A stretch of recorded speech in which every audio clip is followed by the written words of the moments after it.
Different date, same fate. I'm gonna knock out Jake Paul. Mike Tyson, despite battling illness, has allegedly assaulted Jake Paul after the younger fighter canceled their upcoming bout. It seems Jake might have backed out due to fear, but Tyson, ever the fierce competitor, took matters into his own hands. Warning that the date might change, but destiny is inevitable, Tyson showed he's not one to be sidelined, even by his own health issues. Right after hearing of his ulcer flare-up, Jake announced he'd find someone else for the fight, but Tyson made it clear he doesn't leave the ring until his opponent is down for the count.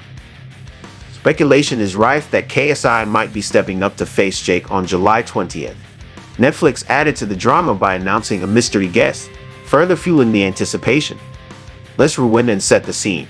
Remember AT&T Stadium in Arlington, Texas. It was once packed to the rafters with fans ready to watch the showdown of the century. YouTube prankster turned pugilist Jake Paul squaring off against the baddest man on the planet, Mike Tyson. This wasn't just any fight.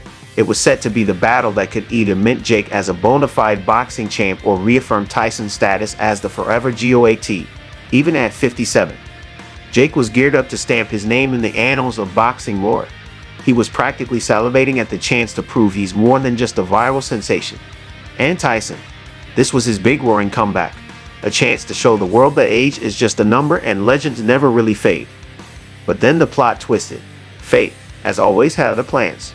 Mike Tyson's trip from Miami to LA turned into an episode of Airplane ER.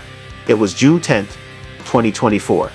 Tyson was cruising at 30,000 feet when all of a sudden, bam, the guy started feeling dizzy and nauseous.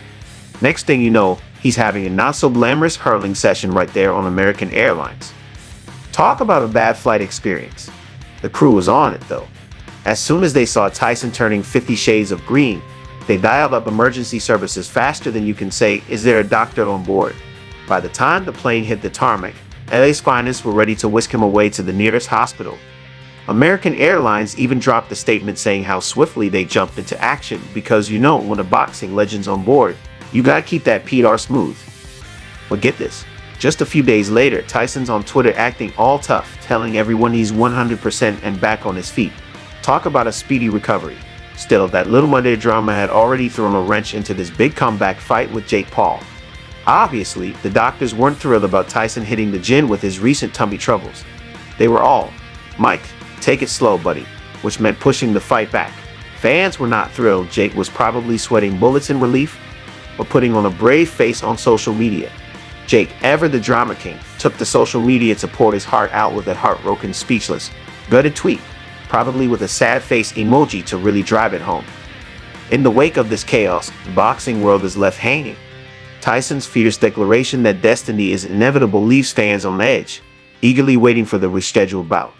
Meanwhile, rumors of KSI stepping up to the plate add another layer of excitement. The mystery guest hinted at by Netflix only adds to the speculation. Amid all this, one thing is clear. The world is not done with Mike Tyson, and neither is Jake Paul, no matter how many twists and turns this story takes. Obviously, devastating news. I'm heartbroken, speechless, gutted. We've been working so hard over here, everyone in this camp. And I just feel bad for everyone involved in this event, the whole undercard. Opportunity has been ripped from all of us. But Jake Paul's sad puppy act isn't fooling anyone, least of all Joe Rogan. Recently, Rogan went all in on his podcast after hearing about Mike Tyson's new diet, munching on nothing but raw meat. Rogan's reaction was pure gold. That's hardcore. Tyson's next level, man. Bro, he's in savage mode right now. He's in savage mode. If I was Jake Paul right now, I would be shitting my pants. Let's just say his sweating could fill buckets. Jake Paul's got a full pool by now. Joe Rogan didn't stop with the diet talk.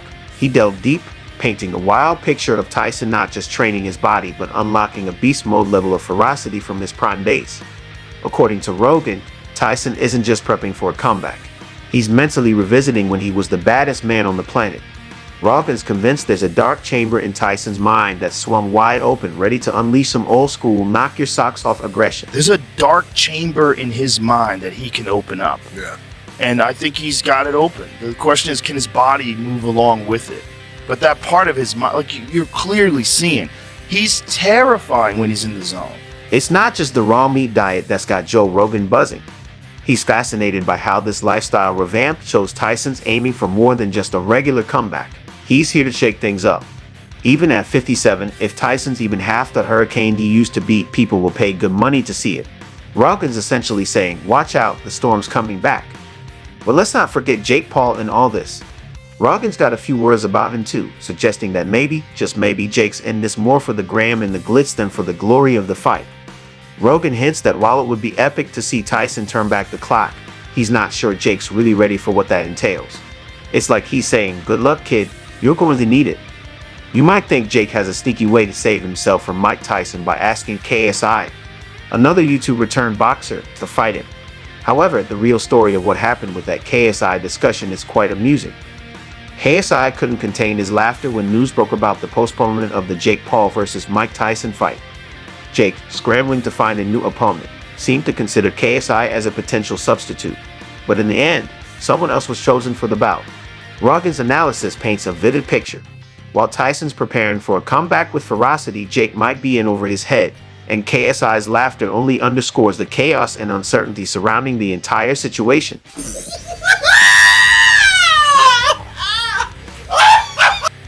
KSI, known for his quick wit and sharp tongue, took to social media mocking Jake Paul with hysterical comments and jabs.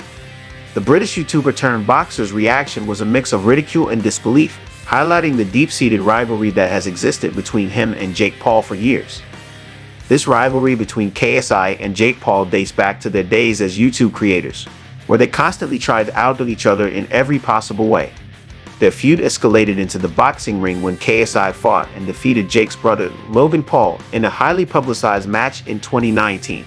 Since then, the animosity between KSI and Jake Paul has only intensified, fueled by their competitive nature and desire to be recognized as serious fighters. In the wake of the fight's postponement, KSI didn't hold back. He posted a series of taunts on social media ridiculing Jake Paul for the delay and suggesting that Jake was scared of facing Tyson. KSI's coach even chimed in, claiming Jake was over 200 pounds and using his weight as an excuse to avoid fights. Jake, never one to back down, quickly responded with a bold proposition. Let's run it for July 20th, and then Paul versus Tyson in October or November. However, KSI shot back with a counter-proposal that was equally dismissive and cutting. I've already got a fight lined up in August. Instead of you fighting an old agey person at the end of the year, no one wants to see that. Fight me in December instead. He challenged Jake's response, not only mocking Jake's choice of opponent, but also questioning his readiness and seriousness about fighting real competitors. The back and forth continued, with Jake Paul retorting, I just gave KSI and his forehead the opportunity again for July. He said he's fighting in August. Cool. I'm fighting in October, November, February. It is 200 loops. MSG NYC. Get it done. By proposing a fight in February at Madison Square Garden, Jake aimed to keep the momentum rolling, pushing KSI to commit. However, KSI remained unimpressed and resolute. He accused Jake of changing weight class requirements and dodging real fights. You asked for 185 loops, Jake. Fraudulent. The old folks' home has run out of options. This is all just noise. You don't really want to fight in December. Let's run it at 185, no excuses. KSI tweeted, cutting through the noise and challenging Jake's credibility. KSI's background as a YouTube star who successfully transitioned into boxing adds a layer of intrigue to this rivalry. His victories, particularly against Logan Paul, have cemented his status as a formidable opponent in the ring. The ongoing feud with Jake Paul is not just about personal animosity but also about proving who is the superior fighter. Despite Jake's offers and taunts, KSI refused to be drawn into a fight that didn't align with his schedule or terms. He made it clear that he had no time for what he saw as Jake's antics, stating he wasn't available for any idiot. The drama surrounding the Jake Paul vs. Mike Tyson fight getting pushed back was like a plot twist no one saw coming. While Jake was busy scouting for a Plan B opponent, the event organizers were in a tailspin with all the postponement and rescheduling chaos. Obviously, they couldn't just cancel the whole event. Fans had already bought their tickets, and no one wanted to deal with that backlash, especially since Mike Tyson, despite being quite under the weather, wasn't about to throw in the towel either. The real innocent victims in this chaos were Katie Taylor and Amanda Serrano. These two were all set for a massive rematch on the same night as Paul vs. Tyson. Katie Taylor, the reigning light welterweight champ, and Amanda Serrano, a powerhouse in her own right, were ready to go head-to-head in what was hyped as a highlight of the evening. But then bam, the postponement news hit, and everything was up in the air, leaving both champs and their fans in total limbo.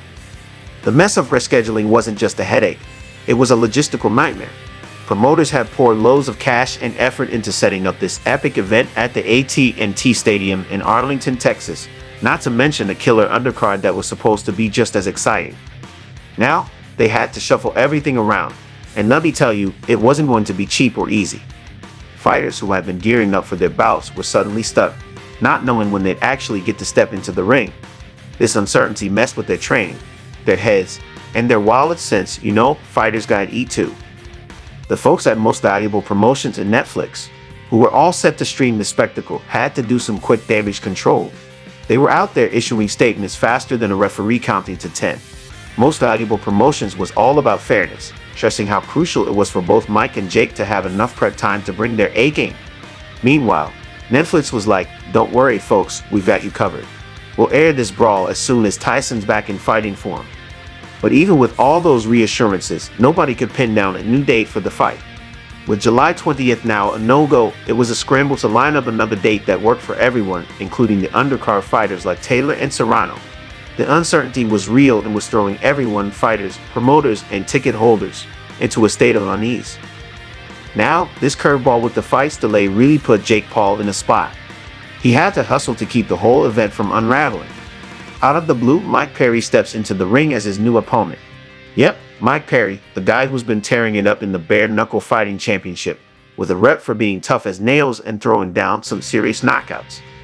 So, the word gets out that Jake's squaring off against Perry on the initially planned July 20th date, and social media just lights up.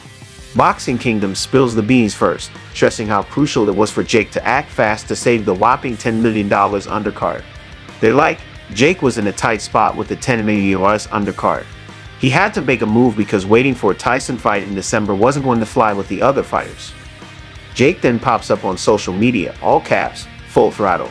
"I am fighting Mike Tyson on Netflix, and I will get the W." He's still gunning for that Tyson clash later in the year, but first things first, he's got to deal with Perry. Happy Punch jumps in with the scoop 2, confirming, breaking, Jake Paul versus Mike Perry set for July 20th. Per sources close to Paul's camp, this quick switch shows Jake's not just sitting back, he's adapting and rolling with the punches. Facing Mike Perry isn't just some filler fight, it's a legit test. Perry's style is all about going full throttle, and he doesn't back down. This is going to push Jake test his skills, and really prove if he's cut out for this boxing gig. But what do you think? Will Jake Paul rise to the occasion against Mike Perry? Can he handle the heat in the ring with Mike Tyson later on? Keep watching to get these answers, and don't forget to drop your predictions in the comments.